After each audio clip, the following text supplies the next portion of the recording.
Hey everybody, and welcome to another Cricut craft tutorial. Before we get started, make sure you subscribe to my channel. I put out new videos on Wednesdays and Saturdays with the occasional bonus live video. Make sure you hit the bell icon because that will alert you to when I post a new video or when I go live. For today's tutorial, I'm going to show you guys how to use the new Cricut Design Space offline. I think you're going to be really happy with the way that it works and some of the options that you have now for doing things offline, especially if you're going out with your Cricut to, say, craft shows, a friend's house, or heck, you could probably do this camping now. So if you guys are excited as I am, give this video a big thumbs up and let's go over to Design Space so I can show you how to use it offline. With the new Cricut Design Space offline version, you're going to have a different icon on your desktop, and it's going to be this one right here, so it has no background. I've already opened mine because it does take a second to load. So I've opened it, and what it's going to ask me to do is it's going to need me to set my machine. So I already know, obviously, that I have a maker, but when you go over here, it's going to tell you to set your machine, and it's highlighted right here. You just click on it, and you can either choose your Cricut Maker or your Explorer family. So the Explorer is like the Explorer Air, the Explorer Air 2, and the Cricut 1, I believe is the name of the other one. So we're going to not choose the Explorer. I have a Maker, so we'll choose the Maker. And what we're going to do is this one, for some reason, didn't want to save just a little while ago. So I'm just going to delete it really quick because we're going to just redo it. I don't know what it was doing. It was being a little bit funky, and I just don't know if it was like needed an update, but it was being weird. So I wanted to refilm the whole thing and start over. So one thing I want to show you is if you want to turn your grid on, because obviously mine is off, you just click this little blank square between the two zeros and it will turn your grid on. You can do small squares, big squares, or no grid. We'll just put those up. And we're going to go ahead and just do this little text. And we're just going to say Design Space offline is here. And I totally misspelled design. The one thing I will miss a little bit with this is it doesn't automatically spell check. My Chrome spell checks for me, even in Design Space. So that's something to keep in mind when you're using this version, is if yours does the spell checking for you, this one won't. Now we're going to use a Design Space Access font for this, just because I want to show you guys, if you use a Design Space font and you save it for offline use, you can then use your font when you're offline. But if you do not save it in a project that you've saved for offline use, you cannot use it when you are offline, if that makes sense. It's a little bit confusing, but all of your system fonts are there because they're installed in your computer and not actually on the Design Space application itself. So we're not going to do anything crazy with this font. We're just going to leave it alone so I can show you guys how to save. You're just going to click Save just like you normally would, and we'll just name our project. You can choose public if you use Access, like Design Space products. I never save it as public, and we're just going to click on Save. And when it asks you here, choose a save location, you can change this at any time in your settings. So with this one, you can choose to save to your cloud and your computer, which saves a copy of your projects for offline use. Or you can save it to the cloud only, which is what you're used to, because that means you have to have an internet connection to access your projects. So this one we're going to save for cloud and computer. So go ahead and click Apply. And it might take a second to save because that's what it did last time. It was really slow saving, and I had to close it out and reopen, and it was saved. So if this takes more than a couple seconds, I'll probably just close it out and start the video over again, but from the part where it saves. This seems to be kind of one of the issues that we're having, and I'll show you guys how to send some feedback really quick. So even when it's doing this, where it's trying to save your project, in the lower left-hand corner, there's this little thought bubble.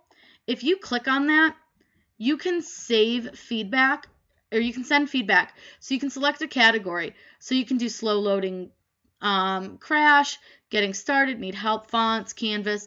So this one, I would say, I would put it as slow loading crash. And I'm just going to leave him a message and say, taking a very long time to save projects, even with just simple access text.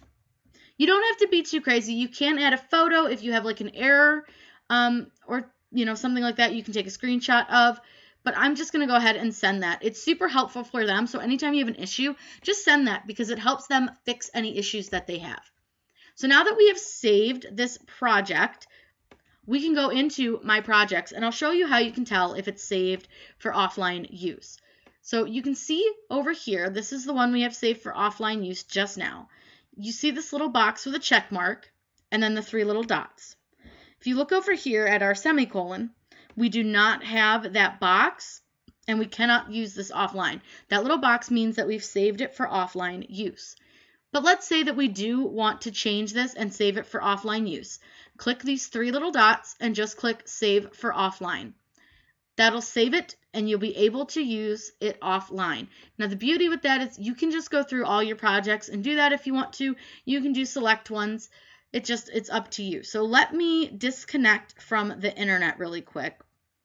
So we'll just turn off our Wi-Fi. And now you see that it's going to say it's unable to load fonts.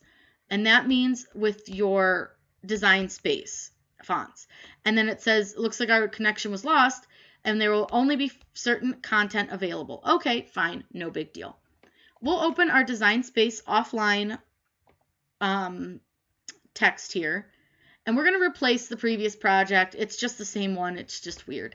But what you'll see now is you have this orange icon up here that tells you that you're offline. And you'll have your Design Space text. Now remember, I told you can only use certain fonts. So when you're offline, you only have certain fonts that you can use. Now, Design Space isn't going to change fonts, even though I changed what kind of font I was using, because it's not saved for offline use. So you'll see that you can't see what any of these fonts look like. So if you go into Cricut, it'll show you all your fonts, but it won't show you previews because you can't load that. But if you go into your system fonts, you have everything that you have downloaded, and you can change your font if you wish to. So that's the really nice thing about that. I'm going to undo it because I don't like that font. But now when we go to click Make It, I'm going to turn my machine on, so it might be a tad loud for a second. But when we go and click on Make It, it's going to just go ahead and let us send it right to our machine. We can click Continue. It's going to load the machine, which again, I just turned it on, so it might take a second. And then it's just going to work just like you would if you were online. But you can see clearly I am offline up here. Now where this offline capability is going to come super in handy is if you are going to craft fairs or like a friend's house, things like that. You can design while offline. You can cut while offline. So if you're at a craft fair and you want to do personalized items, you no longer have to worry about having a Wi-Fi hotspot, having somebody who has like a phone that you can use, things like that. So that's super important, and I think that's going to be really handy. But you will want to make sure that you save your projects for offline before you leave, especially if it's like pre-made stuff where you have a project already. So you saw how many projects I had when I was online. And you can see that I only have 3 projects while offline because those are the only ones that are saved for offline use. But you can go into your Cricut images and you're going to get just a couple things here that you have saved for offline use. So that's the other thing that you do need to keep in mind. If you are offline, you do not have access to anything but what you already have through Access and you have saved for offline use or have purchased. So like I have Olaf, I've used him for things. So he's mine. I can use him offline. You have all your different shapes that you can get access to, but otherwise, unless you've already used it in a previous project, you can't access it. So that's something to keep in mind. So if you do want to use it offline, you will have to use images from your computer because you can't Google. You can pretty much use text, but that is something to keep in mind. But it is really nice if you are going to take it somewhere and use it. Again, it's really similar. It's almost identical to using it on the computer, previous versions, but now you do not need to be connected to the internet anymore in order to cut. If you guys have any questions, please let me know in the comments down below. I'm always happy to answer those for you.